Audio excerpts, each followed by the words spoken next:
নদীর পাড়ে বসে সানসেট দেখতে দেখতে যদি এমন সুন্দর সুন্দর খাবার হাতে পেয়ে যাও তাহলে ঘোরাটা আরো বেশি সুন্দর হয়ে যায় না। তো hello everyone, welcome back to our mini vlog. আজ আমাদের এক্সাম, আর আমাদের এক্সাম সেন্টার পড়েছিল আমাদের বাড়ি থেকে প্রায় 1 ঘন্টা দূরে। সেই মতো আমরা সকলে বেরিয়ে পড়েছিলাম কলেজে যাওয়ার জন্য, কিন্তু আমাদের ভাগ্যটা এতই খারাপ যে আমরা বাসে বসার জন্য একটু সিটও পেলাম না। যাই হোক, পুরো রাস্তা দাঁড়িয়ে দাঁড়িয়ে কোমর ব্যথা করে কলেজে পৌঁছে দেখি প্রায় সকলেই চলে এসেছে।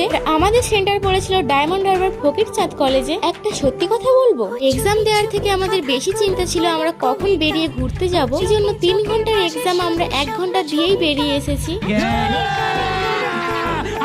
নদীর পাড়ে দাঁড়িয়েছিলাম, হচ্ছিল না, আমাদেরকে নদীতেই নামতে হবে। নদীর পাড়ে নেমে দাঁড়িয়ে থাকতে থাকতে তো আমি প্রায় পড়েই যাচ্ছিলাম। নদীর ধারে বসে সানসেট দেখতে দেখতে যদি এমন সুন্দর সুন্দর স্ট্রিট ফুড খেতে পাওয়া যায় তাহলে তো আর কোনো কথাই হবে না। তোমরা কখনো যদি ডায়মন্ড হারবার এসে থাকো তাহলে স্ট্রিট ফুড গুলো ট্রাই করতে একদমই ভুলো না। দোকানগুলো বসে আই লাভ ডায়মন্ড হারবারের ঠিক উল্টো সাইডে। সবই ঠিক আছে, এখন তো বাড়ি ফিরতে হবে। তো বাস স্ট্যান্ডে এসে দেখি এত পরিমাণ ভিড় ছিল যে বাসে ওঠাই যাচ্ছিল না। শেষমেশ আমরা জিও গাড়ি করে বাড়ি ফিরলাম। তাহলে আজ এতটা, দেখা হচ্ছে নেক্সট একটা ব্লগে। ভিডিওটা ভালো লাগলে লাইক, কমেন্ট এন্ড সাবস্ক্রাইব করতে ভুলো না কিন্তু।